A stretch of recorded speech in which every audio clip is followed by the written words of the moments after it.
हाँ, this is SEBI registered investment advisor, professional trader, trainer, investor Bhushan Godbole आप सबका स्वागत करता हूं। जब किसी बड़े इन्वेस्टर या ट्रेडर का किसी कंपनी के शेयर में इन्वेस्टमेंट होता है तो वहां पे इन्वेस्टर्स और ट्रेडर्स की नजर होना बड़ा स्वाभाविक होता है। वैसे ही बहुत सारी कंपनियों के आईपीओ आते हैं और आईपीओ आने के कारण वो आईपीओ जिस क्षेत्र से बिलोंग करते हैं उन कंपनियों के शेयर्स में भी हलचल होना बड़ा स्वाभाविक होता है।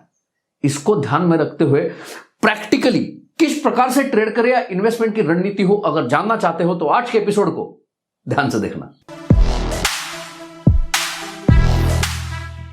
अगर आपकी खुद की कंपनी है और उस कंपनी का शेयर आप शेयर मार्केट में लिस्ट करना चाहते हैं, कौन से टाइम पे आप शेयर मार्केट में आना चाहेंगे?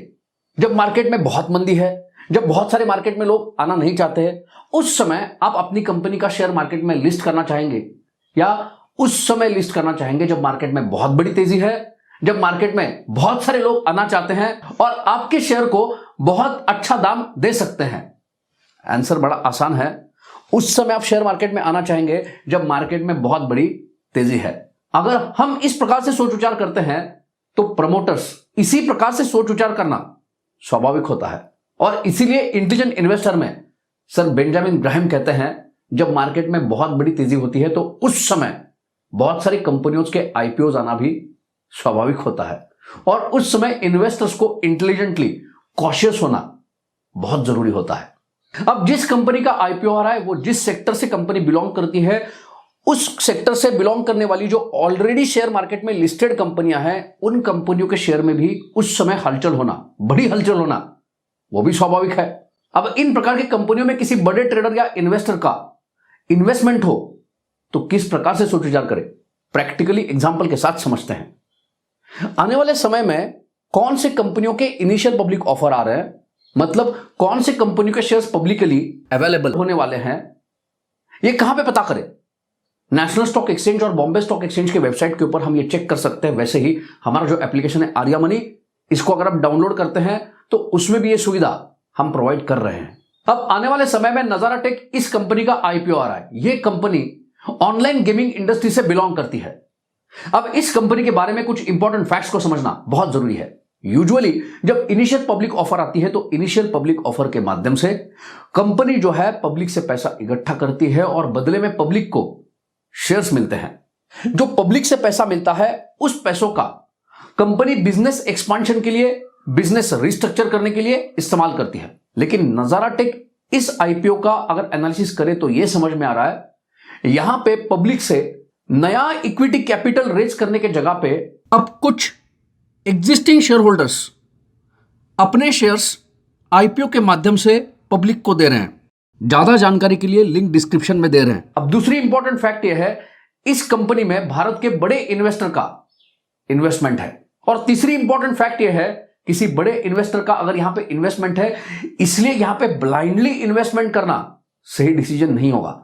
यहां पे इस कंपनी के कुछ बेसिक फंडामेंटल्स को समझना भी बहुत जरूरी है। नजारा टेक अगर इस कंपनी के फंडामेंटल्स का नजारा देखे तो यहां पे यह समझ में आ रहा है, कंपनी के टॉप लाइन में, मतलब कंपनी के रेवेन्यूज में, सेल्स में अच्छी बढ़ोतरी आई है। लेकिन अवेलेबल बॉटम लाइन के आंकड़ों के अनुसार कंपनी प्रॉफिट से लॉस में है। इसलिए भले ही कंपनी ऑनलाइन गेमिंग इंडस्ट्री जैसे हॉट सेक्टर से बिलोंग करती हो या यहां पे किसी बड़े इन्वेस्टर का इन्वेस्टमेंट हो, अभी मार्केट का वैल्यूएशन महंगा होने के कारण इस प्रकार के आईपीओ में इन्वेस्टमेंट करना बड़ा रिस्की है।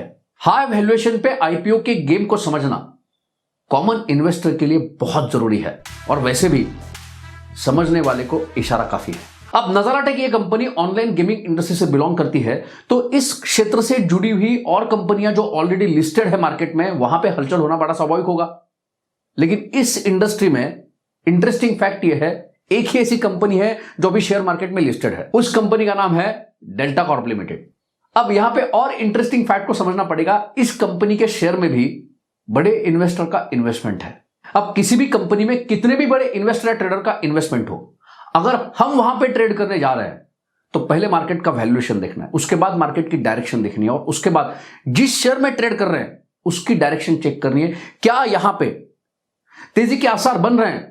अगर तेजी के आसार बन रहे हैं तो वहां पे अगर आप रिस्क अफोर्ड कर सकते हैं तो ही वहां पे ट्रेड करना है। अगर डेल्टा कॉर्पोरेशन इस कंपनी के शेयर के चार्ट को एनालाइज करे तो यहां पे यह समझ में आ रहा है कंपनी के शेयर ने अभी के हालात अनुसार लिमिटेड रेंज में कारोबार करने के बाद उस लिमिटेड रेंज से मतलब बॉक्स से बाहर आने के संकेत दिए हैं, मतलब नए तेजी के संकेत दिए हैं। इस कंपनी के शेयर ने जब बॉक्स से बाहर आने का स्ट्रक्चर बनाया है तो यहां पे एक उछाल दिखाते हुए गैप के साथ ये संकेत मिले हैं। इस प्रकार का जब चार्ट स्ट्रक्चर होता है तो वहां पे इस कंपनी के शेयर में वोलेटिलिटी, हलचल तेज हो सकती है, तो यहां पे स्टॉप लॉस रख के ट्रेड करना पड़ेगा। वैसे अभी मार्केट का वैल्यूएशन महंगा होने के कारण इन्वेस्टमेंट या ट्रेडिंग कैपिटल को कम रखना पड़ेगा। आने वाले समय में अगर मार्केट में तेजी आती है और इस कंपनी के शेयर में तेजी के आसार कंटिन्यू होते हैं तो यहां पे लिमिटेड कैपिटल के साथ, स्टॉप लॉस के साथ अगर आप रिस्क को अफोर्ड कर सकते हैं तो ट्रेड कर सकते हैं, लेकिन यहां पे गलत भी जा सकते हैं, वरना कहोगे मैंने कहा था। बहुत सारी कंपनियों के इनिशियल पब्लिक ऑफर आते हैं, जितना बड़ा आईपीओ उतनी ही उस क्षेत्र से जुड़ी हुई कंपनियों के शेयर्स में हलचल होना स्वाभाविक होता है। अब उन कंपनियों के शेयर्स में अगर तेजी के आसार बन रहे हैं, वहां पे चार्ट अनुसार अगर बॉक्स से बाहर आने के संकेत मिल रहे हैं तो वहां पे ट्रेड करना फायदे का सौदा हो सकता है। अब बॉक्स टेक्निक को अगर आप in detail step by step समझना चाहते हैं, कहां पे स्टॉप लॉस रख के उस ट्रेड को मैनेज कैसे करें, तो हमारा जो स्मार्ट ट्रेडर ट्रेनिंग प्रोग्राम है उसको सब्सक्राइब जरूर कीजिए। अगर आप भारत के लीडिंग ब्रोकर्स के साथ खाता खोलना चाहते हैं तो उसकी लिंक डिस्क्रिप्शन में प्रोवाइड कर रहे हैं, चाहे तो उसका फायदा उठा सकते हैं। इस एपिसोड में जिन भी कंपनियों के बारे में आपको बताया गया है, एजुकेशन पर्पस से बताया गया है, ये कोई बाय सेल का रिकमेंडेशन नहीं है। जिन कंपनियों के बारे में बताया गया है वहां पे मेरी कंपनी का निवेश हो भी सकता है, नहीं भी हो सकता है। मेरी कंपनी का, मेरे कंपनी के डायरेक्टर बोर्ड मेंबर्स का शेयर मार्केट में सोने चांदी में करोड़ों का निवेश है। ये मेरा डिस्क्लेमर है, डिस्क्लोजर है। तो आप निवेश करते समय एक बार दोबारा बताना चाहूंगा, रिस्क को एनालाइज करते हुए निवेश करें, आपके फाइनेंशियल एडवाइजर से सलाह मशवरा करके निवेश करें। जब कंपनी के इनिशियल पब्लिक ऑफर आते हैं तो हमारे पास उस कंपनी के शेयर का ग्राफ तो होता नहीं है, तो इसके लिए पहले मार्केट का वैल्यूएशन चेक करें। मार्केट का वैल्यूएशन महंगा होता है तो जैसे बताया वहां पे ज्यादा आईपीओ आ सकते हैं। इस आईपीओ के गेम को समझना बहुत जरूरी है। वैसे ही कंपनी के शेयर के फंडामेंटल्स के ऊपर अगर आपको क्लैरिटी नहीं है तो वहां पे आने वाले समय में जब फंडामेंटल्स के ऊपर क्लैरिटी आती है उसके बाद डिसीजन लेना एक सही डिसीजन होगा। आईपीओ जिस कंपनी के शेयर का आ रहा है, अगर लंबे समय में उस शेयर में बहुत बढ़त आने वाली है तो मौका बाद में भी मिल सकता है। जब तक फंडामेंटल्स में क्लैरिटी आती नहीं है, जब तक चार्ट स्ट्रक्चर क्लियर नहीं होता है, तब तक इन्वेस्टमेंट हो या ट्रेड हो, कैश पे बैठना जरूरी है, क्योंकि कहते हैं दुर्घटना से देर भली। तो इस एपिसोड में इतना ही। अगर आपको आज का एपिसोड अच्छा लगा है तो उसको लाइक जरूर कीजिए, कमेंट करके बताइए आपको आज का एपिसोड कैसा लगा। वैसे ही कमेंट करके बताइए आने वाले समय में कौन से टॉपिक के ऊपर वीडियो देखना चाहते हैं। इस एपिसोड को ज्यादा से ज्यादा शेयर भी कीजिए, हमारे चैनल को सब्सक्राइब भी कीजिए। तो मिलते हैं अगले एपिसोड में। अगले एपिसोड तक हैप्पी ट्रेडिंग, हैप्पी इन्वेस्टिंग। धन्यवाद, थैंक यू।